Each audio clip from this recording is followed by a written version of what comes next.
Indrajit study point में आप सभी का स्वागत है। हम पढ़ रहे हैं एनसीईआरटी क्लास 11 अध्याय 11 आधुनिकीकरण के रास्ते भाग 5। इसमें हम रोजमर्रा की जिंदगी से शुरुआत करते हैं।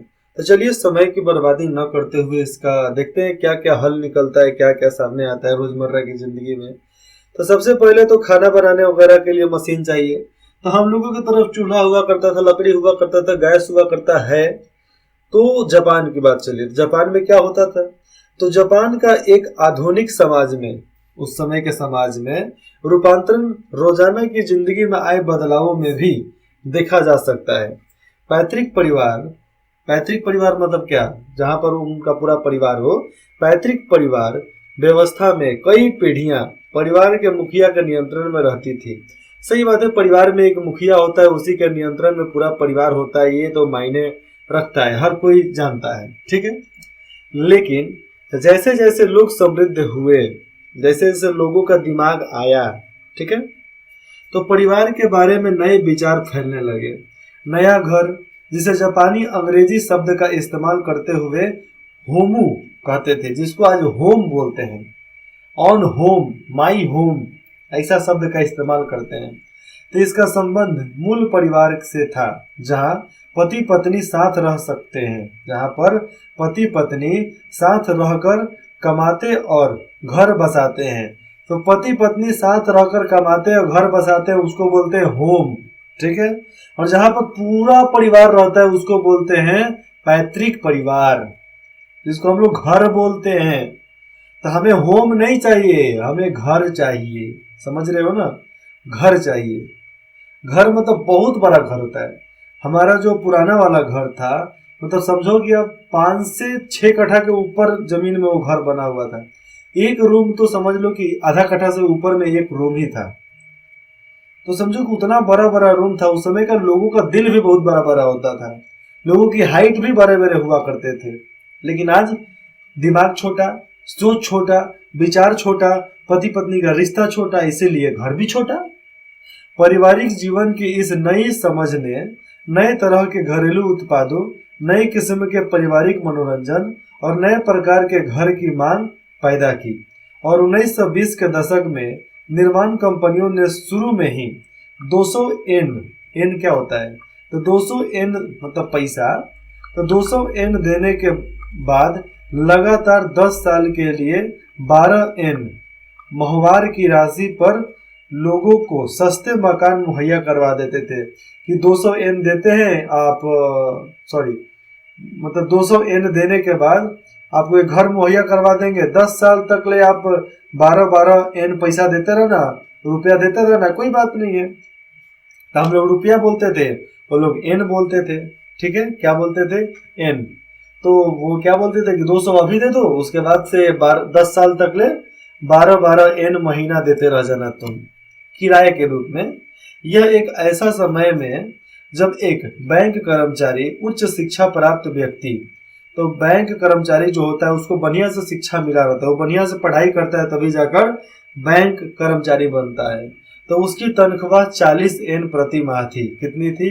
40 एन प्रति माह थी। तो आराम से 12 एन दे सकता था और बाकी में अपना खाना पीना कर सकता था। ये सामने जो आपको ऊपर दिख रहा है, ये रोटी वगैरह सेकने के लिए शायद लग रहा है। यहाँ पर देखो, बिजली से चलने वाली नवीन घरेलू वस्तु, इसमें चावल पकाने वाला कुकर है ऊपर में, ठीक है। और अमेरिकी भूनक, मांस और मछली भूनने वाला, ब्रेड सेकने वाला टोस्टर है। ये टोस्टर है जहां पर हम ब्रेड सेक सकते हैं। और जो बगल में इधर को चौखट जैसा दिख रहा है, छोटा सा पीढ़ा जैसा, तो उस पर लोग सेकते थे क्या? मछली, मांस, ये सब पकाया जाता था। ये सब बिजली से चलते थे, कोयला से चलते थे। जिसका जैसा बनाया जाने वाला नियम था, उसके अनुसार वह चलता था। अब देखो यहाँ पर कार क्लब, कार क्लब क्या होता है? नहीं पता है ना? अब यहाँ पर पता चलेगा। मेगा, आधुनिक लड़की के लिए संक्षिप्त शब्द है। आज के लड़कियों के लिए समझ लो कि नहीं पता होगा उन लोगों को। तो यह 20वीं शताब्दी में लिंग बराबरी, विश्व जमीन, सॉरी, लिंग बराबरी, विश्व जनीन, यहाँ पर उसको इंग्लिश में बोलते हैं कि कॉस्मोपॉलिटन संस्कृति, तो कॉस्मोपॉलिटन संस्कृति और विकसित अर्थव्यवस्था के विचारों के साथ आने का सूचक है। आने का सूचक मतलब एक नई इंफॉर्मेशन हमें मिल जाता है, तो आने का संकेत है कि भैया आने वाला है कार्यकलाप, एक नए तरीके का सोच आने वाला है। नए मध्यवर्ग परिवारों ने आवागमन और मनोरंजन के लिए तरीकों का लुत्फ उठाया। तो जो बड़े बड़े मध्यवर्गीय परिवार के जो लोग थे, वो आवागमन के लिए, मनोरंजन के लिए नए नए तरीके उठाए, तरीके बनाए। शहरों में बिजली की ट्रोमों के साथ परिवहन बेहतर हुआ, नए नए सब सुविधाओं को लैस किया गया और 1878 से जनता के लिए बाग बनाए गए और बड़ी दुकानें, डिपार्टमेंट स्टोर बनने लगी थी, बड़े बड़े दुकान बनने लगे, मॉल्स बनने लगे। और टोक्यो में गिंजा गिनबुरा, तो गिंजा गिनबुरा के लिए एक फैशनेबल इलाका बन गया था। और गिनबुरा शब्द गिंजा और बुरबुरा मिलाकर बनाया गया था। किस चीज के? नया शब्द जो था, नया शब्द क्या था? गिनबुरा। तो गिनबुरा शब्द गिंजा और बुरबुरा मिलाकर एक शब्द बनाया गया जिसका नाम था गिनबुरा। तो बुरबुरा का अर्थ होता है बिना किसी लक्ष्य के घूमना। जैसे में भेड़ बकरियों जैसा, जिधर हरन बजेगा उधर ही भागेंगे, जैसा हरन बजेगा वैसा ही भागे। अरे शेर बनो, रोड पर सामने आ जाओ तो औकात है तो घंटी बजा के दिखा दो, हरन बजा के दिखा दो। एक जंगल का शेर अगर रोड पे है, आप किसी भी गाड़ी में हो, आपका औकात है तो आप हरन बजा के दिखा दो। एक हाथी रोड पे है, आपका औकात है तो हाथी के सामने हरन बजा के दिखा दो। एक गेंडा सामने है, आप किसी भी गाड़ी में हो, औकात है तो जरा हरन बजा के दिखा दो। वो खड़े खड़े आपको फाड़ देगा सब वहीं पे। गेंडा तो आपको नीचे से उखाड़ देगा, हाथी आपके ऊपर बैठ जाएगा, ले चपटा जाओ उसी में। और शेर आपको जब तक नहीं छोड़ेगा तब तक आपको वो परेशान ना कर देवे पूरे अच्छे तरीके से। इसलिए शेर जैसा बनो, हाथी जैसा बनो, गेंडा बनो, लेकिन बकरी मत बनो, मेमना मत बनो, भेड़ मत बनो। तो बिना लक्ष्य का तुम मत घूमो। तो बुरबुरा का अर्थ होता है बिना किसी लक्ष्य का घूमना। 1925 में पहला रेडियो स्टेशन खुला था। कब? 1925 में पहला रेडियो स्टेशन खुल गया। और अभिनेत्री, उस समय की अभिनेत्री मात्सुई सुमाको, तो मात्सुई सुमाको इब्सन के नाटक एक गुड़िया का घर, एक डॉल हाउस, और डॉल हाउस में नोरा का बेहतरीन किरदार निभाकर राष्ट्रीय स्तर की तारिका बन गई। तारिका मतलब क्या? जिसको लोग सुनने वाले हैं। तो राष्ट्रीय स्तर की एक तारिका बन गई, उनको सुनने के लिए लोग उत्सुक रहते थे हमेशा कि हाँ मैं सुनूंगा, ये इस समय आएगी, इस समय प्रणाम करेगी, इस समय इनको आशीर्वाद देकर विदा करेंगे। तो मैं पहले की बात बताता हूँ कि जब न्यूज एंकर जब बोलते थे नमस्कार, डीडी नेशनल में आप सभी का स्वागत है, तो सब लोग सुबह सुबह आकर आशीर्वाद देते थे, दिन भर सुनेंगे। और रात को 10-11 बजे जब वो जाने वाला होता है तो बोलता है बस आज की समाचार समाप्त हुआ, नमस्कार, आगे की समाचार कल प्राप्त होगी। तो 10-11 बजे तक लोग जगे रहते थे आशीर्वाद देने के लिए, जा जा जा बुआ कल आइयो, कल आइयो, पूरा खा पी का जब सो जाओ, कल फिर से बोलने के लिए आ जाना। तो ऐसे प्रकार के लोगों को मतलब दिमाग में था कि हाँ हम आशीर्वाद देंगे तभी वो जाएगा। तो एक तरीके से वो भी एक ड्रामेटिकल सिचुएशन था, एक तरीके से बोला जाए तो उस समय का संस्कार था, आदर था। आज के समय में किसी को आप प्रणाम करोगे ना तो उसके पास आशीर्वाद देने के लिए भी नहीं है, वो बोलेगा प्रणाम प्रणाम। तो ये सबसे घटिया सोच है, जो लोगों को खुश रहने का भी आशीर्वाद नहीं दे सकता है, केवल बोलेगा प्रणाम प्रणाम। और बहुत लोग हैं केवल बोलेगा खुश रहो। और जो उससे भी प्रसिद्ध लोग हैं, आयुष्मान भव, दीर्घायु भव, तो अलग अलग प्रकार का आशीर्वाद देते हैं, आपकी आयु लंबी हो जाए, अनेकों प्रकार के वो आशीर्वाद देते हैं। लेकिन आज के 90% लोगों को जब आप करोगे ना, प्रणाम भैया, प्रणाम काका, प्रणाम चाचा, ऐसा वैसा, वो डायरेक्ट बोलेंगे क्या चीज? प्रणाम प्रणाम। मतलब उनके पास वो भी देने के लिए, आशीर्वाद देने के लिए भी औकात नहीं रह गई है आज के जमाने में। तो 1899 में फिल्में बनने लगी थी। कब? 1899 फिल्में बनने लगी थी और जल्द ही दर्जन भर कंपनियां सैकड़ों की तादाद में फिल्में बनाने लगी। यह दौर ओज से भरा हुआ था। ओज क्या होता है था? नए नए टेक्नोलॉजी से भरा हुआ था। तो उस समय का दौर जो था कंपटीशन था एक तरीके से। और इस दौरान सामाजिक और राजनीतिक व्यवहार के पारंपरिक मानकों पर सवाल उठाए गए थे कि हमारा पारिवारिक मानक क्या था, हमारे सवाल मतलब राजनीतिक व्यवहार कैसा होना चाहिए, सामाजिक व्यवहार कैसा होना चाहिए, इस पर परंपरागत तौर पर सवाल उठा टीवी के माध्यम से ही और रेडियो के माध्यम से। तो ये इनका था कार क्लब। कार क्लब मतलब आपको मनोरंजन देना। तो ये सब लोग वहां पर मनोरंजन देने का काम करते थे। ऑल आर तो औरतों का कार क्लब था, मतलब ये औरतें ही इन सभी संगठन को चलाया करते थे, यही लोग बोला करते थे इसमें। देखो कितनी खूबसूरत खूबसूरत लड़कियां हैं इसमें, है ना। तो ये अभी आज की दुनिया में जिंदा नहीं है, सब मर चुकी हैं, इसलिए ज्यादा भाव मत दो। यहाँ पे आगे चलते हैं। आधुनिकता पर विजय। आधुनिकता क्या? तो केंद्रीय राष्ट्रवाद को 1930 से लेकर 1940 के दौरान बढ़ावा मिला, जब जापान ने चीन और एशिया में अपने उपनिवेश बढ़ाने के लिए लड़ाइयां लड़ी। मतलब अपना व्यापार बढ़ाने के लिए जापान ने चीन और एशिया में लड़ाई लड़ा, जिसके वजह से उनका केंद्रीय राष्ट्रवाद फैला भी, बहुत ज़्यादा बढ़ा। मतलब एक तरीके से समझो तो पूरा उसका साम्राज्य फैलने लगा था। तो ये लड़ाइयाँ दूसरे विश्व युद्ध में जाकर मिल गई, और दूसरा विश्व युद्ध जिस दिन नहीं हुआ तब तक ले खत्म नहीं हुआ। जब हिरोशिमा और नागासाकी पर बम विस्फोट हुआ तब उसके बाद से युद्ध खत्म हो गया। उसके बाद से 20 साल बाद शीत युद्ध चालू हुआ था, लेकिन वह घरेलू युद्ध बनकर रह गया। जब जापान ने अमेरिका के पर्ल हार्बर पर हमला किया था। कहाँ पे? पर्ल हार्बर पर हमला किया था। कौन? अमेरिका के पर्ल हार्बर पर हमला किया कौन? जापान।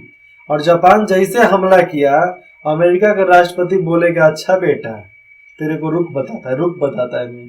तो मतलब एक जहाज तैयार करवाया गया जिसमें से बम भर दिया गया, ऐसा कि वो ढुकते ढुकते जाएगा, फट जाएगा। अब उससे भी जापान नहीं माना तो अमेरिका वाला बोला रुक जा।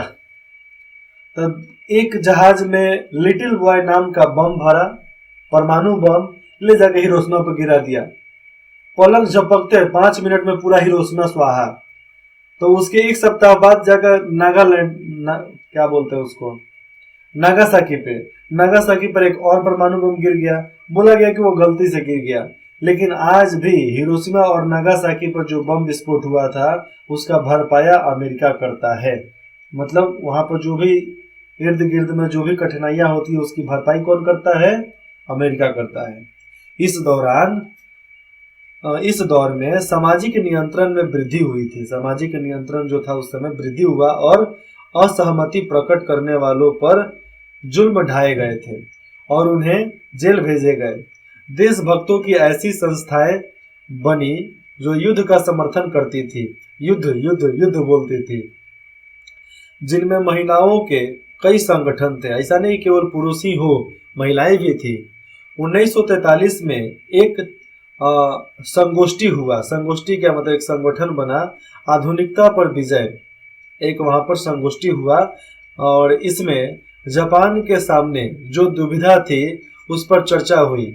तो जो आधुनिकता पर विजय एक वहां पर संगठन बना, जिसमें क्या चर्चा हुआ कि जापान में दुविधाओं पर चर्चा हुआ कि दुविधाओं को कैसे खत्म किया जा सकता है, हमको जो दिक्कत हो रहा है उस दिक्कत को कैसे खत्म किया जा सकता है। यानी आधुनिक रहते हुए, सबसे लेटेस्ट रहते हुए पश्चिम पर कैसे विजय पाई जाए। हम आधुनिक रहते हुए व्यापार हमारा ठीक रहे और पश्चिम पर विजय कैसे पा सकते हैं। संगीतकार वहां पर था, तो संगीतकार मोरोई साबुरो। तो मोरोई साबुरो ने सवाल उठाया कि संगीत को ऐन्द्रिक उत्पीड़न की कला से वापस लाकर आत्मा की कला के रूप में उसका पुनः आवास कैसे कराया जाए।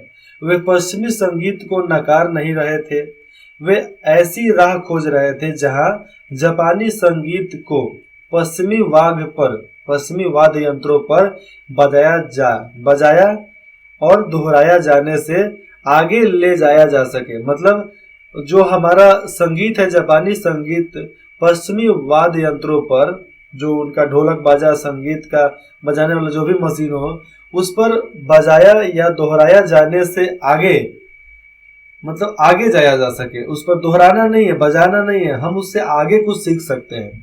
तो दर्शन शास्त्री तो निशितानी केजी, तो निशितानी केजी के आधुनिक को 3 पश्चिमी धाराओं के मिलन और एकता से परिभाषित किया गया। तो जो ये थी निशितानी केजी, तो उनके आधुनिक को, आधुनिक क्या उनका, तो जो भी वो चाहती थी, जो भी वो बनाना चाहती थी, तो उसको 3 पश्चिमी धाराओं के मिलन और एकता के परिभाषित किया गया। तो उससे एक तरीके से बनाया गया, नए प्रकार से उसको डिजाइन किया गया, परिभाषित किया गया, बताया भी गया। और पुनर्जागरण, प्रोटेस्टेड सुधार, पुनर्जागरण हुआ, फिर से शुरुआत हुआ और उसमें सुधार हुआ, उसके सब सिस्टमों में सुधार हुआ और प्राकृतिक विज्ञानों का विकास हुआ उस समय। और उन्होंने कहा कि जापान की नैतिक ऊर्जा क्या है, नैतिक ऊर्जा ने उसे एक उपनिवेश बनने से बचा लिया। मतलब जो वहाँ की नैतिक ऊर्जा थी, कहाँ की, जापान की, तो जापान की नैतिक ऊर्जा ने उसे एक उपनिवेश बनने से बचा लिया। और जापान का फर्ज बनता है कि एक नई विश्व पद्धति, एक विशाल पूर्वी एशिया के निर्माण का, यहाँ पर निर्माण का, और इसके लिए एक नई सोच की जरूरत, जागरूकता यहाँ पर जरूरत ही है, नई सोच की जरूरत, जागरूकता है जो विज्ञान और धर्म को जोड़ सके। मतलब नैतिक ऊर्जा तो चाहिए। यह शब्द जर्मन दर्शन शास्त्री राके से लिया गया है। तो ये चाहते थे कि एक नए प्रकार से हम अपने आप को गढ़े, नए प्रकार से अपने आप को बढ़ाए। जरूरत है, जागरूकता हमें लाओ कि हम एक नए तरीके से विज्ञान और धर्म को जोड़ने वाली मानसिकता को सामने लाकर पेश करें, जो धर्म और विज्ञान को जोड़ देवे, विज्ञान को आगे बढ़ाए, धर्म को आगे बढ़ाए।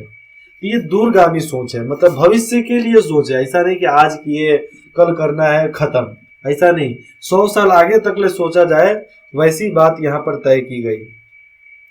हार के बाद एक वैश्विक आर्थिक शक्ति के रूप में वापसी, हारने के बाद भी एक वैश्विक आर्थिक शक्ति के रूप में वापस हुआ कौन, जापान। कैसे, तो जापान की औपनिवेशिक साम्राज्य कौन, जो ब्रिटिश लोग हुआ करते थे, तो औपनिवेशिक साम्राज्य की कोशिशें संयुक्त बलों के हाथों हार कर खत्म हो गई थी। उनकी कोशिश खत्म हो गई। अब यह तर्क दिया गया कि युद्ध जल्दी खत्म करने के लिए ही हिरोशिमा और नागासाकी पर नाभिकीय बम गिराए गए, मतलब परमाणु बम गिराए गए थे। लेकिन अन्य लोगों का मानना है कि, दूसरे लोग मानते हैं कि इतने बड़े पैमाने पर जो विध्वंस और दुख दर्द का तांडव हुआ था, इतने बड़े पैमाने पर जो विध्वंस हुआ बम गिराने के बाद, लोगों को दुख दर्द सहना पड़ा, वो जो तांडव देखने को मिला वो पूरी तरीके से अनावश्यक था, मतलब उसकी जरूरत नहीं थी, लेकिन फिर भी वो हुआ। अमेरिकी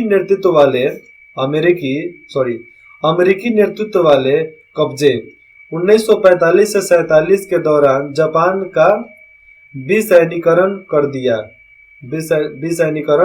दिया गया, मतलब फिर से सैनिक व्यवस्था उसका ठीक कर दिया गया अमेरिका के तरफ से, और एक नया संविधान लागू हुआ।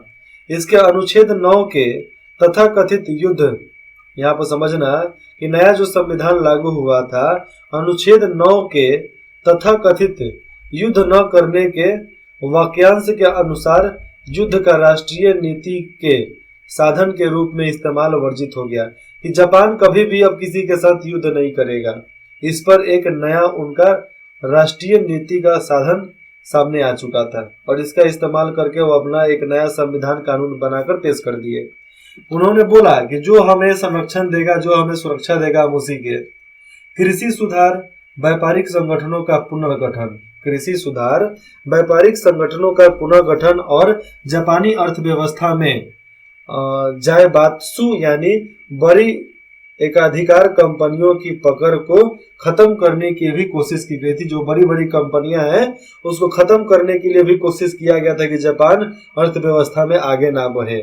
राजनीतिक पार्टियों को पुनर्जीवित किया गया था, और जंग के बाद पहले चुनाव 1946 में हुआ। जंग खत्म हो जाने के बाद पहला चुनाव 1946 में हो गया।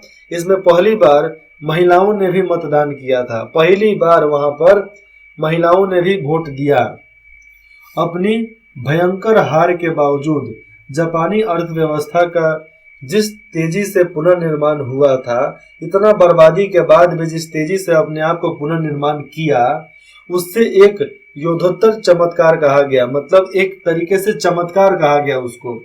लेकिन यह चमत्कार से कहीं अधिक था, चमत्कार से कई गुना ज्यादा अधिक था, और इसकी जड़ें जापान के लंबे इतिहास में निहित थी, और आज भी जापान के इतिहास के वजह से ही उसका आज है। संविधान को औपचारिक स्तर पर गणतांत्रिक रूप इसी समय दिया गया था। तरीके समझो कि संविधान को औपचारिक स्तर पर गणतांत्रिक रूप उसी समय दे दिया गया था जब इस जापान का नया संविधान लागू हुआ था। लेकिन जापान में जनवादी आंदोलन और राजनीतिक भागीदारी का आधार बनने में वैदिक सक्रियता भी ऐतिहासिक परंपरा रही थी, क्योंकि वहां पर जो जनवादी आंदोलन हुआ, राजनीतिक भागीदारी था, उसके वजह से भी वहां पर वैदिक सक्रियता में ऐतिहासिक परंपरा रही ही थी। जो पुरानी परंपरा थी वो सामने थी, लेकिन आगे की परंपरा भी सामने आ गई, नई परंपरा को सामने लाया गया। और युद्ध से पहले के काल की सामाजिक संबद्धता को गणतांत्रिक रूपरेखा के बीच सुदृढ़ किया गया। जो वहाँ के इतिहास था उसको ठीक तरीके से गणतांत्रिक रूपरेखा के बीच में लाया गया था, और उसको संशोधन करके थोड़ा बढ़िया तरीके से सामने पेश किया गया, जिसके वजह से जापान इतना तेजी से आगे बढ़ पाया। इसके चलते सरकार, नौकरशाही और उद्योग के बीच एक करीबी रिश्ता कायम हो सका, और यही व्यवस्था था जिसके वजह से सरकार के बीच में, नौकरशाही और उद्योगों के बीच में करीबी रिश्ता कायम हो गया। और अमेरिकी समर्थन और साथ ही कोरिया और वियतनाम में जंग से जापानी अर्थव्यवस्था को मदद मिली। और जो मतलब समझो यहाँ पर कि अमेरिका का समर्थन तो था ही, साथ ही कोरिया और वियतनाम में जो जंग लड़ा था उसके वजह से जापान को काम मिल गया तो इनकी आर्थिक व्यवस्था जो थी, अर्थव्यवस्था, उसमें मदद मिल गई और बहुत तेजी से आगे बढ़ गए। तुरंत जंग का सारा सामान देते गए, बनाते गए, पैसा मिलते गया और अपने आप को डेवलप करते गए। तो आज देख लो जापान उस समय ऐसा था, आज जापान ऐसा है। जापान में उतनी बड़ी बड़ी बिल्डिंगें पहले थी, आज भी उससे भी बड़ी बड़ी बिल्डिंगें हैं वहां पर। और ऐसा भूकंप रोधी है, भूकंप भी आएगा तो कोई दिक्कत नहीं है। पहले का भी रोड चिक्कन, आज का भी रोड चिक्कन। पहले ये हाथ से खींचने वाला, आज वहां नहीं है। पहले छोटा गाड़ी, आज बड़ा गाड़ी है। पहले के लोग भी पैदल चलते थे, आज के भी लोग पैदल चलते हैं, लेकिन अब रेलिंग के बीच में चलते हैं। 1964 में टोक्यो में हुए ओलंपिक खेल जापानी अर्थव्यवस्था की परिपक्वता के प्रतीक बनकर सामने आए थे। इसी तरीके से तेज गति वाले शिकानसेन यानी बुलेट ट्रेन का जाल भी 1964 में शुरू हो चुका था। समझो कि 1964 में वहां पर बुलेट ट्रेन की शुरुआत हुई थी। आज 2020 में आकर बुलेट ट्रेन की शुरुआत हमारे भारत में हुई है। शर्म खाने वाली बात है कि 100 साल लग गया हम लोगों के देश में बुलेट ट्रेन आने का। आज तक कहां पर थे हमारे इंजीनियर, कहां पर थे हमारे इंफ्रास्ट्रक्चर, कहां पर थे हमारे अमीर लोग जो आज तक बुलेट ट्रेन नहीं ला पाए। शर्म आनी चाहिए ऐसे सरकारों को जो पहले थी। बदलाव करने के लिए क्षमता चाहिए, क्षमता के लिए बलिदान चाहिए, और बलिदान के लिए गंवाना पड़ता है अपनी सीट को। ऐसा नहीं कि हम ही देश को आजाद करवाए हैं तो हमारे बाप दादा यहाँ पर राज किए तो हमारे बाप दादा राज भी करेंगे, हमारे बेटा पोता परदादा राज करेगा। नहीं, सब फालतू की बातें हैं। ऐसा नहीं, राजतंत्र को हमने छोड़ा तो राजतंत्र को हम लोग फिर नहीं अपनाने वाले। इस पर रेलगाड़ियां 200 मील प्रति घंटे की रफ्तार से चलती थी। समझो कि 1964 में 200 मील प्रति घंटे के रफ्तार से गाड़ी वहां पर दौड़ती थी, तो कितना आगे होगा जापान। आज 500 किलोमीटर प्रति घंटा का रफ्तार से वहां पर ट्रेन दौड़ सकती है। तो अपने आप को बनाया ना जी, उस तरह बदला ना। अब वे 300 मील प्रति घंटे की रफ्तार से चलती है। जो 200 मील प्रति घंटे की रफ्तार से चलती थी, अब वह 300 मील प्रति घंटे की रफ्तार से चल रही है। यह भी जापानियों की क्षमता दर्शाती है कि वे नई प्रौद्योगिकी के जरिए बेहतर और सस्ते उत्पाद बाजार में उतार सकते हैं। और 1960 के दशक में नागरिक समाज आंदोलन का विकास हुआ और बढ़ते औद्योगिकरण की वजह से स्वास्थ्य और पर्यावरण पर पड़ रहे प्रदूषण को पूरे तरीके से नजरअंदाज करने का विरोध किया गया कि जो हमारे पर्यावरण पर जो दुष्प्रभाव हो रहा है उसको नियंत्रण में रखो, उसको नजरअंदाज नहीं करना है। इसीलिए जापान में जाओगे तो आपको कोई भी गंदगी नहीं दिखे, अरे गर्दा दिखवे नहीं करेगा रोड पर, इतना सफाई रहता है। अर्गजी, तो यहाँ पर कैडमियम यहाँ पर लिखा गया इंग्लिश में, तो अर्गजी का जहर मतलब एक जहर है, तो कैडमियम का जहर जिसके चलते बड़ी ही कष्टप्रदा बीमारी होती थी। तो अर्गजी का जहर जो था जिसके चलते बहुत कष्ट वाला बीमारी होता था, एक आरंभिक सूचक था। आरंभिक सूचक मतलब क्या, शुरुआती दौर का सूचना था, वह संकेत था।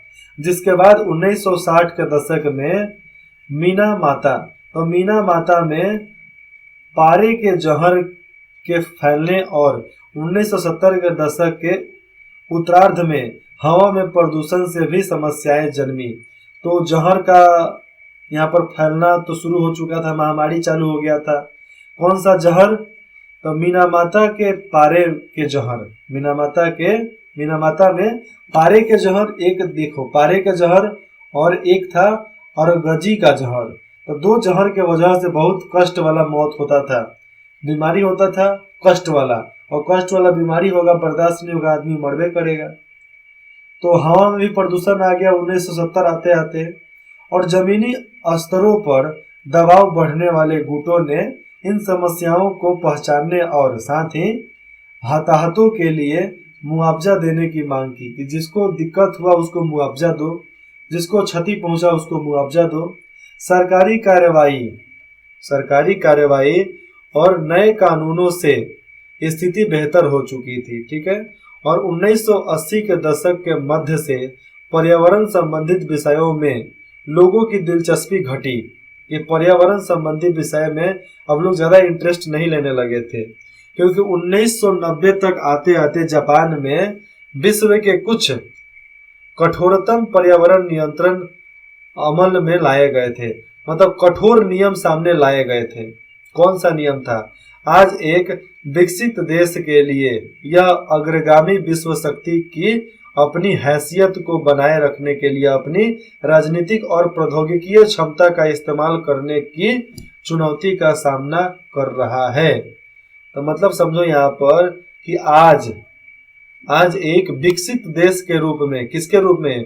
विकसित देश के रूप में, सबसे बढ़िया अर्थव्यवस्था के रूप में आगे चल रहा है। विश्व शक्ति की अपनी हैसियत को बनाए रखने के लिए अपनी राजनीतिक और प्रौद्योगिकीय क्षमता का इस्तेमाल करने की चुनौती का सामना कर रहा है, और एक कंपटीशन में है। सबसे अच्छा टेक्नोलॉजी, सबसे अच्छा हवा, सबसे अच्छा ट्रैफिक सुविधा, सबसे अच्छा रोड, सबसे बढ़िया पुल, सबसे बढ़िया इंफ्रास्ट्रक्चर, सबसे बढ़िया टूरिज्म, सबसे बढ़िया वहां पर क्या चीज, रेल लाइंस, सबसे स्पीड चलने वाला रेल, वहां पर सब चीज का व्यवस्था अच्छे तरीके से कर दिया गया है।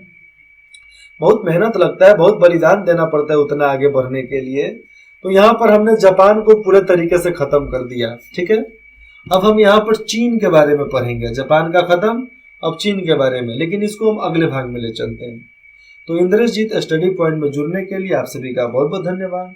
आपको जो भी सलाह देना है, जो भी पूछना है, जो भी डाउट है, आप बेझिझक हमें कमेंट करके बता सकते हैं। इंद्रजीत स्टडी पॉइंट में जुड़ने के लिए आप सभी का बहुत बहुत धन्यवाद।